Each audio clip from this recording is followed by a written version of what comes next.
The crystal spires of Veth Prime rose into the purple sky like frozen lightning. Inside the tallest tower, beings from across the galaxy gathered for the most important meeting in centuries. The air hummed with different voices speaking in dozens of languages. Translators worked quickly to make sure everyone could understand each other. Ambassador Hyunwoo Park walked through the Great Hall with steady steps. His black diplomatic uniform stood out among the colorful robes and armor of the alien delegates. Behind him, Admiral Sojin Kim kept her hand near her ceremonial sword, while Dr. Min-Ho Lee carried a datapad filled with colony reports. The Galactic Confederation had 7 major species. The Vetharians built cities from crystal and thought they were the most cultured beings in the galaxy. The Corvins were warriors who valued honor above everything else. The Nethys Collective shared one giant mind across millions of bodies. The ancient Delorans could read thoughts and see the future. The Rithan clans lived on huge ships and never stayed in one place long. The Keth Union had merged with their computers to become something between organic and machine. And then there were humans. The youngest species in space, barely 200 years since they left their home planet. The others saw them as children playing with dangerous toys. The human colonies in the Outer Rim have grown too large, said High Arbiter Christine Veth. Her crystal body caught the light and threw rainbows across the room. They take systems that belong to all of us. Hyunwoo stepped forward. Those systems were empty when we found them. Our people have worked hard to build homes there. They have families, jobs, entire lives on those worlds. War leader Thex Valorian slammed his armored fist on the table. His red skin darkened with anger. You spread like a disease. 43 systems in 50 years. The Corvin Empire took 3 centuries to claim half that much space. Maybe that says more about Corvin efficiency than human aggression, Sojin whispered to Min-Ho. He covered his smile with his hand. The Deloran council member, an elderly being with large eyes, spoke without moving his mouth. His words appeared directly in everyone's minds. We have seen the future paths. Human expansion leads to conflict. It must be stopped now. The Rythan representative, Captain Vel Nomad, nodded. The star lanes are becoming crowded. Human ships appear everywhere. Our trading routes suffer. Dr. Min-Ho stepped forward with his datapad. If I may, honored delegates, our colonies produce food, medicine, and raw materials. We trade fairly with all species. Our expansion helps everyone. The Keth Union's AI-enhanced speaker buzzed as it processed data. Analysis indicates human resource consumption exceeds galactic sustainability parameters. Recommendation: immediate territorial restrictions. Hyunwoo felt the mood in the room shift. This wasn't a discussion anymore. This was a trial, and humanity was already found guilty. You came to space 2 centuries ago, Christine Veth said. We have maintained peace for 3,000 years. You must learn your place in the galactic order. And what place is that? Hyunwoo asked. A smaller one, War Leader Thex said with satisfaction. The voting began. One by one, each species cast their decision. The Vetharians voted for severe restrictions on human territory. The Corvins demanded humans abandon their outer colonies. The Nethys Collective calculated that human expansion threatened galactic stability. The Delorans saw only conflict if humans continued growing. The Rithan clans wanted the trade routes cleared. The Keth Union recommended immediate enforcement of territorial limits. 7 votes, all against humanity. Hyunwoo looked at his companions. Sojin's jaw was tight with controlled anger. Min-Ho stared at his datapad showing reports from millions of colonists who would lose their homes. The decision is final, High Arbiter Christine Veth announced. Humanity will withdraw from all systems beyond the inner rim. You have 6 months to relocate your populations. The room fell silent. Even the constant humming of translation devices seemed to pause. Hyunwoo stood slowly. His voice was calm and quiet, but it carried to every corner of the Great Hall. Honored delegates, we came here seeking peace. We offered trade, cooperation, and friendship. You offer us exile. He looked at each alien representative in turn. For 2 centuries, humanity has followed galactic law. We have respected your borders and honored our agreements. We asked for nothing but the right to exist and grow. The Korean ambassador straightened his shoulders. You speak of knowing our place very well. Today you have taught us exactly what that place is in your galactic order. Hyunwoo turned to his delegation. Admiral Kim, Dr. Lee, we are leaving. Ambassador Park, Christine Veth called out. You cannot simply ignore the Confederation's decision. Hyunwoo paused at the door. We are not ignoring it. We are rejecting it. Humanity withdraws from these talks and from any agreement that demands we abandon our people. The Confederation will enforce this decision. War Leader Thex threatened. I'm sure you will try, Hyunwoo said. But you have made one critical error in your calculations. And what is that? The Deloran mind speaker asked. Hyunwoo smiled, but there was no warmth in it. You assume we came here as supplicants begging for permission. You are wrong. We came as equals offering partnership. Since you prefer to treat us as enemies, we will respond accordingly. The human delegation walked out in perfect formation. Their footsteps echoed in the crystal hall as alien voices rose in confusion and anger behind them. On their ship, the New Soul, Admiral So-Jin finally spoke. They think they can push us around because we're the youngest species. They forget where humans come from, Dr. Minho added. Earth wasn't a peaceful world. We didn't evolve in crystal cities or hive minds. We climbed to the top of our food chain by being very good at one thing. What's that? Hyunwoo asked, though he already knew. Surviving, So-Jin said, and making sure threats to our survival don't get a second chance. As their ship jumped to hyperspace, heading back to human territory, none of them looked back at the beautiful crystal spires of Veth Prime. They had more important things to do. Behind them, the alien delegates celebrated their victory. They had put the upstart humans in their place. The galaxy would return to its proper order. They had no idea what they had just unleashed. The emergency meeting room on Terra Nova buzzed with quiet tension. President Yoon-ha Choi sat at the head of the long table, her hands folded as she listened to the reports coming in from across human space. The news from Veth Prime had reached every colony within hours. 43 systems, she said quietly. 4 billion people. They want us to abandon 4 billion people. Fleet Admiral Jae-sung. Oh leaned forward. His uniform showed the wear of 30 years in space. Madam President, our colonists are already organizing. They're not planning to leave. Good, Yoon-ha said, because we're not asking them to. Around the table sat the most important people in human space. Intelligence Director Yuri Shin had files spread in front of her, each one marked with alien species symbols. Colonial Governor Dongmin Kang represented the Outer Rim settlements that were now under threat. Ambassador Hyun-woo had returned from Veth Prime just 6 hours ago. He looked tired but determined. They made their choice clear. In their minds, we're children who need to be disciplined. Children, Admiral Jae-sung repeated with a bitter laugh. They forget that human children grow up to be very dangerous adults. Director Yuri opened one of her files. We've been monitoring alien communications since the vote. They're already planning enforcement actions. The Corvin Empire is moving battle fleets toward our outer colonies. The Vitharians are coordinating with other species for a joint operation. Governor Dongmin slammed his hand on the table. Let them come. My people didn't cross the galaxy to give up when bullies showed up. We have defenses, do we? President Yoon-ha asked. Really? The room fell quiet. Everyone knew the truth. Human military forces were small compared to the massive alien fleets. They had newer technology in some areas, but raw numbers favored the Confederation by huge margins. Admiral Jae-sung smiled. Madam President, I think it's time to show them what Project Prometheus can do. He activated the room's holographic display. Star charts appeared in the air, showing human space and the positions of alien fleets. But these charts showed something the aliens didn't know about. For the past 5 years, we've been building a communications network that operates faster than anything the galaxy has seen before. Every human colony, every ship, every military base is connected in real time. Director Yuri added her own display. And while they were talking about peace, we were preparing for the possibility that diplomacy might fail. Project Ghost Fleet has been constructing vessels that don't appear on any alien sensors. Governor Dongmin looked impressed. How many ships? More than they think we have, Yuri said with a small smile. Much more. President Yoon-ha studied the displays. What about manufacturing?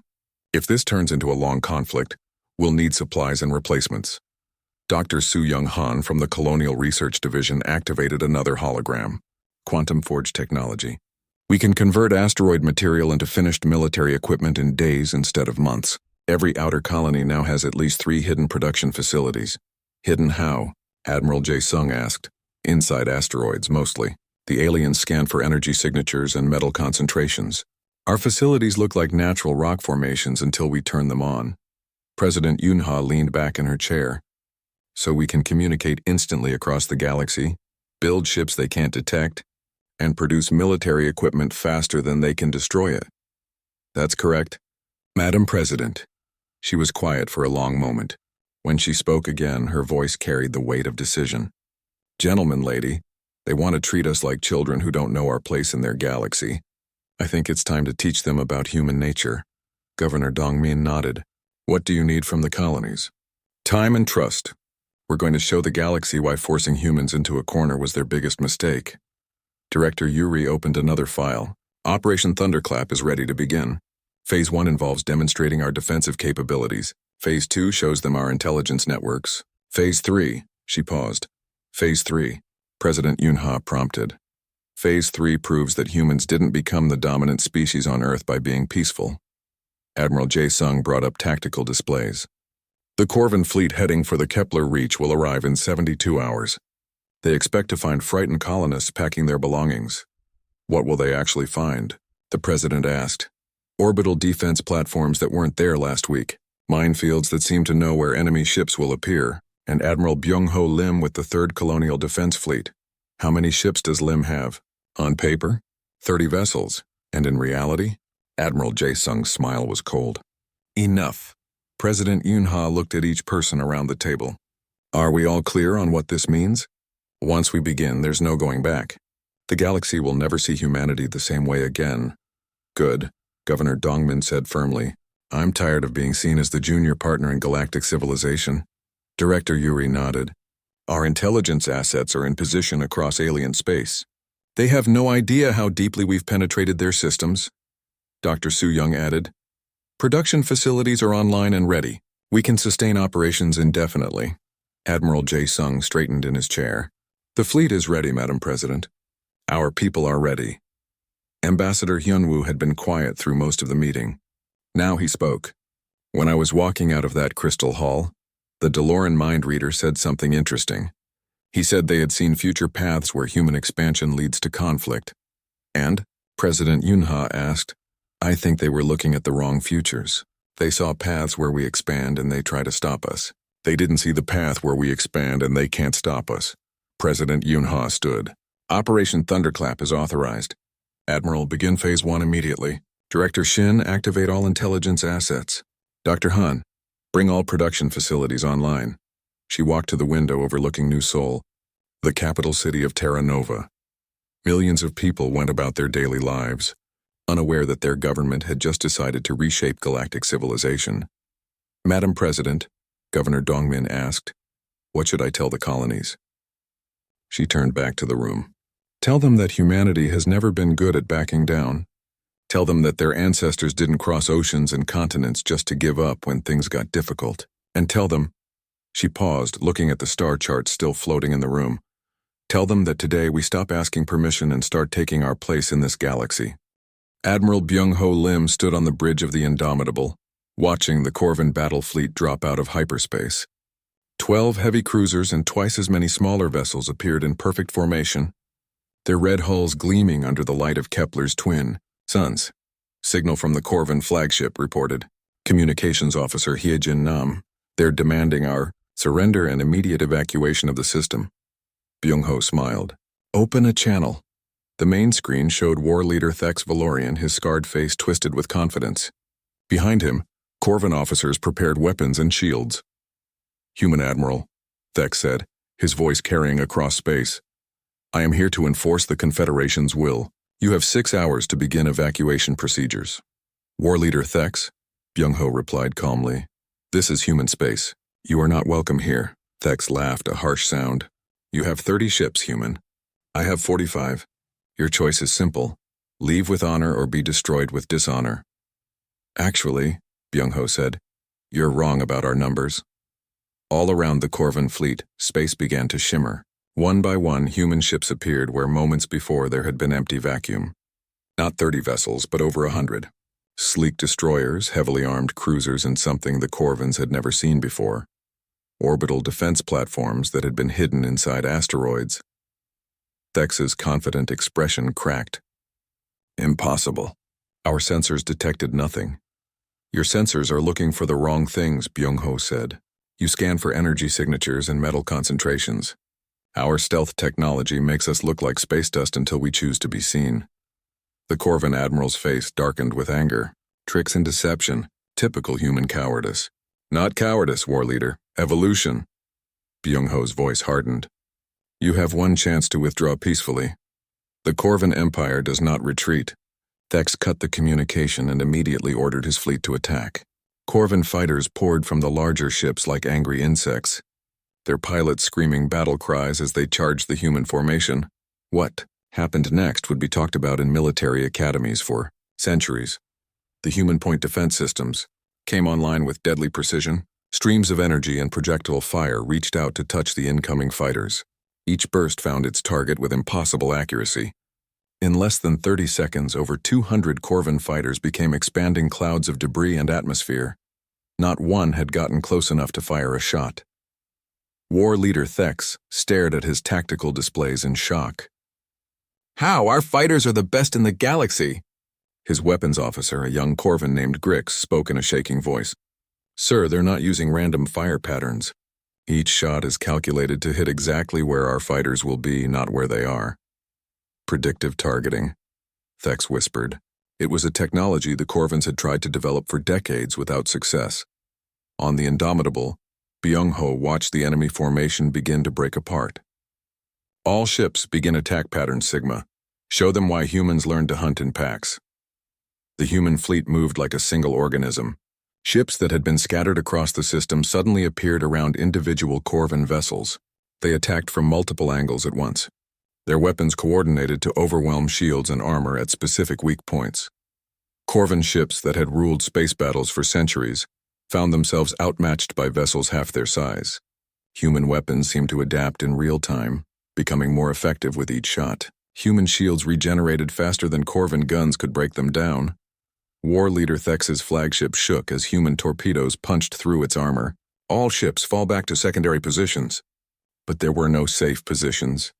Human vessels appeared wherever the Corvans tried to retreat, as if they could predict every move. And perhaps they could. Captain In Seong Park commanded the stealth ship Silent Thunder from a position the Corvans couldn't detect. His crew monitored enemy communications and fed tactical information to the human fleet in real time. Their command structure is breaking down, reported System Specialist Woo Jin Choi. They're used to individual ship combat, not coordinated fleet actions. Keep feeding data to Admiral Lim, In Seong ordered, and prepare the special package for their flagship. On the bridge of Silent Thunder, pilot Hye Jin Nam smiled as she maneuvered their invisible ship directly under the Corvan command vessel. Package ready for delivery, Captain. A small device, no larger than a briefcase, attached itself to the Corvan flagship's hull. Moments later, every screen on Thex's bridge displayed the same message in perfect Corvan script. We have been listening. Then came the data. Every classified Corvan military code, every secret base location, every planned operation for the next 6 months, information that should have been impossible for humans to obtain. War leader Thex realized with growing horror that human intelligence had completely penetrated Corvan security. They knew everything. Across the galaxy, similar scenes were playing out on a dozen worlds. On Veth Prime, the Crystal City's communication network suddenly displayed human messages. Every secret the Confederation thought was safe appeared on public screens for all to see. The Nethys Collective's hive mind network experienced something unprecedented. Outside thoughts that weren't part of their consciousness. Human intelligence operatives had somehow inserted themselves into the collective's mental communication system. On the ancient Deloran homeworld, psychics who could read the future found their visions clouded by something they couldn't understand. Every time they tried to see humanity's next move, they encountered mental barriers that shouldn't exist. Director Yuri Shin watched the reports flow in from her command center on Terra Nova. Phase 2 is complete, she told President Yunha over the secure channel. Every major alien government now knows that we've been inside their systems for years. Back in the Kepler system, the space battle was ending. Half the Corvan fleet was destroyed or disabled. The survivors clustered around Thex's damaged flagship, waiting for orders that never came. Admiral Byung-ho opened communication with the Corvin leader one final time. Thex's face showed the shock of a predator who had suddenly discovered he was prey. War leader, Byung-ho said quietly. You asked about our numbers earlier. You were right the first time. We do have 30 ships in this system. Thex looked confused. But we're fighting over 100 human vessels. No, Byung-ho corrected, you're fighting 30 ships. The others are here for observation and training purposes.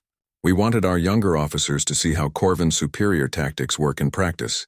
The implications hit Thex like a physical blow. The humans had defeated his entire battle fleet using less than a third of their available forces. The rest had just been watching. What manner of demons have we awakened? Thex whispered. Byung-ho's expression was calm but cold. We are not demons, war leader. We are humans. And you have just learned why our species climbed to the top of the food chain on our homeworld. The communication ended, leaving Thex alone with his broken fleet and the terrible knowledge that everything the galaxy thought it knew about humanity was wrong. The news from Kepler Reach spread across the galaxy faster than anyone expected. Within hours, every species in the Confederation knew that war leader Thex Valorian's invincible fleet had been crushed by human forces they never saw coming. On Veth Prime, High Arbiter Christine Veth called an emergency session of the Galactic Council. Her crystal body flashed angry red colors as she addressed the assembled delegates. The humans have revealed their true nature, she declared. They came to us pretending to seek peace while secretly preparing for war. This deception cannot stand. The other species nodded in agreement, though many showed signs of worry. The Deloran mind readers looked particularly disturbed. Their ability to see future possibilities was still blocked by something they couldn't understand. We must respond with overwhelming force, announced General Vex Corton, who had replaced the disgraced Thex Valorian as the Corvin military leader. Show these upstart humans what real galactic power looks like. The Nethys Collective's spokesperson buzzed as millions of minds calculated together. Consensus achieved. Human threat must be eliminated before further expansion occurs. Combined fleet recommended. Within days, the largest military force in galactic history began assembling at Rally Point Omega, a massive space station in neutral territory. 1,200 warships from all 7 Confederation species, battleships the size of cities, carriers holding thousands of fighters, and weapons platforms that could crack moons. The target was New Busan, humanity's largest colony in the Outer Rim and the industrial heart of human expansion. If they could break New Busan, they could force humanity to surrender everything else. Governor Subin Yang received the intelligence reports with calm determination. New Busan was her responsibility, home to 50 million people who had built thriving lives under 3 suns. They had schools, hospitals, factories, farms, and everything else that made a world worth defending. Evacuation transports are standing by, reported her aide, Colonel Woo Jin Park. We can have all civilians off-world in 48 hours. Subin shook her head. Start evacuating children, elderly, and anyone who wants to leave.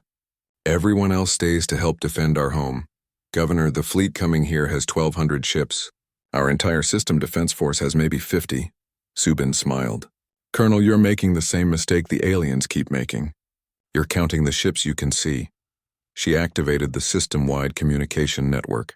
Her voice reached every human settlement, orbital station, and mining facility in the New Busan system. Citizens, you've heard the reports. The Confederation is sending a massive fleet to force us from our homes. They expect us to run or surrender. She paused, looking out at the bustling city below her office window.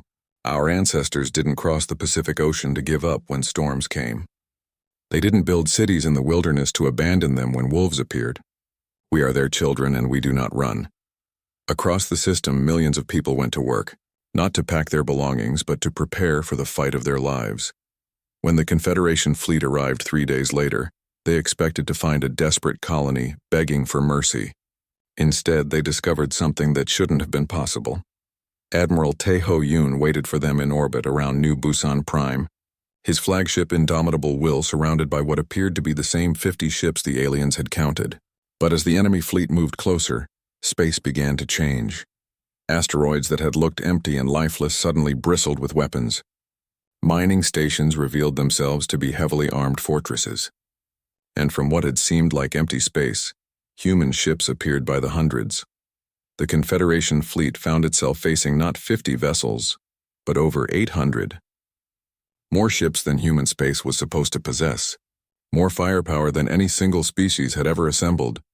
General Vex Corton stared at his tactical displays in disbelief.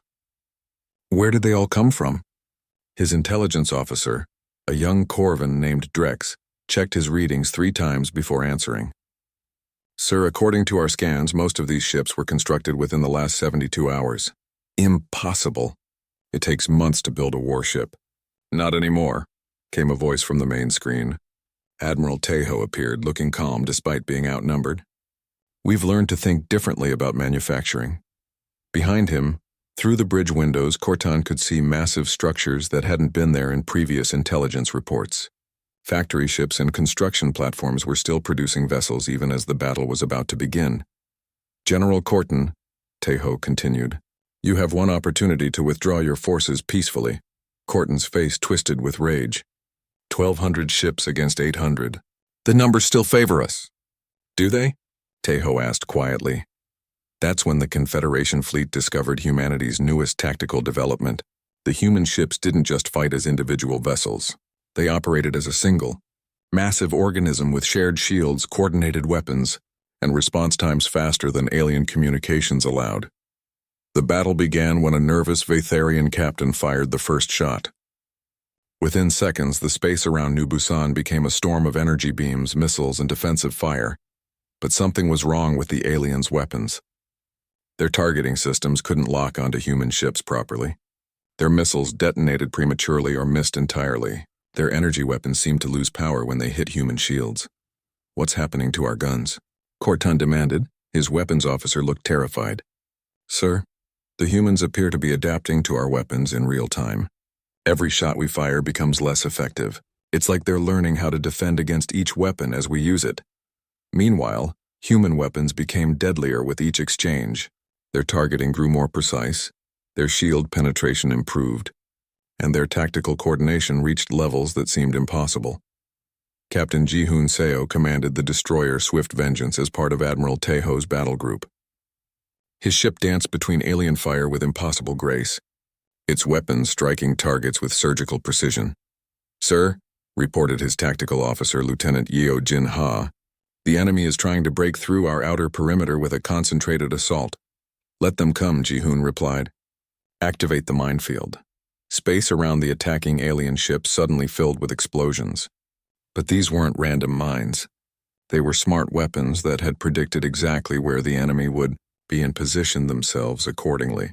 The Confederation's assault force found itself flying into a trap that had been set before the battle even began. On his flagship, Admiral Tejo watched the battle unfold with professional satisfaction. All ships begin attack pattern Alpha 7. Show them how humans learn to hunt as a pack. The human fleet moved like a school of fish, individual ships seeming to act independently while actually following a complex group strategy. They concentrated overwhelming force on single targets, destroyed them quickly, then moved on to the next victim. General Corton watched his mighty fleet being torn apart by an enemy that seemed to anticipate his every move. Ships that had terrorized the galaxy for centuries were being outfought by vessels half their age. All ships, fall back to Rally Point 3, he ordered desperately. But the humans had surrounded the entire Confederation fleet. There was nowhere to run. As his flagship shuddered under human fire, Corton finally understood the truth. The galaxy's most advanced military forces were being defeated not by superior technology alone, but by a completely different way of thinking about warfare. Humans didn't fight like any other species. They fought like the apex predators they had evolved to be. The battle ended 6 hours after it began. Of the 1,200 ships that had come to crush human resistance, fewer than 400 survived to limp back to Confederation space. The rest were destroyed, captured, or drifting powerless in the void. Admiral Tejo broadcast his message to the fleeing survivors. Return to your leaders with this message. Humanity tried diplomacy. You chose war. Now you know why that was a mistake. The reports from New Busan sent shockwaves through every capital world in the galaxy. The Confederation's greatest military force had been destroyed by humans who were supposed to be the weakest species in space. On Veth Prime, High Arbiter. Christine Veth sat alone in her crystal chamber, watching the tactical recordings for the 100th time. 800 human ships appearing from nowhere. Weapons that learned from each battle. Coordination that surpassed anything her species had achieved in 3,000 years of civilization. How? She whispered to herself. How did we miss this? Her aide, a younger Vetharian named Vel Prism, approached carefully. Hi, Arbiter. We have reports from our intelligence networks. Every major government in the Confederation has been compromised. The humans have been inside our systems for years. Christine's crystal body flashed dark blue, the color of deep shock. Everything? Our military codes, our diplomatic communications, our research projects? Everything, Vel confirmed. They know more about us than we know about ourselves. Similar conversations were happening across the galaxy. The Deloran Council discovered that their psychic networks had been infiltrated by human minds, trained to resist mental detection.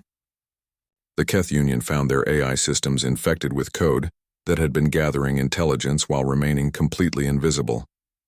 The Nethys Collective experienced something unprecedented: panic. For the first time in their species' history, millions of connected minds couldn't agree on a response. Some wanted immediate surrender. Others demanded nuclear warfare. Many simply wanted to flee to distant galaxies. On Terra Nova, President Yoon-Ha Choi addressed the human colonies through the quantum communication network. Her image appeared on screens across 43 star systems, reaching billions of people who had spent days wondering if they would be forced from their homes. Citizens, she began, her voice calm but firm. Today we proved that humanity will never bow to those who mistake our diplomacy for weakness. We offered peace and cooperation. When that was rejected, we showed the galaxy what humans can accomplish when we stop asking permission. The crowds watching in New Seoul cheered. On distant colony worlds, families gathered around communication screens smiled with relief and pride. But, Yoon-Ha continued, we are not conquerors. We are builders, explorers, and defenders of freedom. Our victory was not about proving we're better than other species. It was about proving we deserve the same rights they've always claimed for themselves. Across human space, the message was clear. They had fought not for empire, but for the right to exist and grow as equals. The alien response to this new reality varied dramatically between species. General Vex Corton, scarred and humbled by his defeat at New Busan, was the first to approach humanity with an offer of peace. The Corvan Empire, built on respect for military strength, recognized what they had encountered. Captain Minsu John received the Corvan delegation on the neutral world of Haven Station.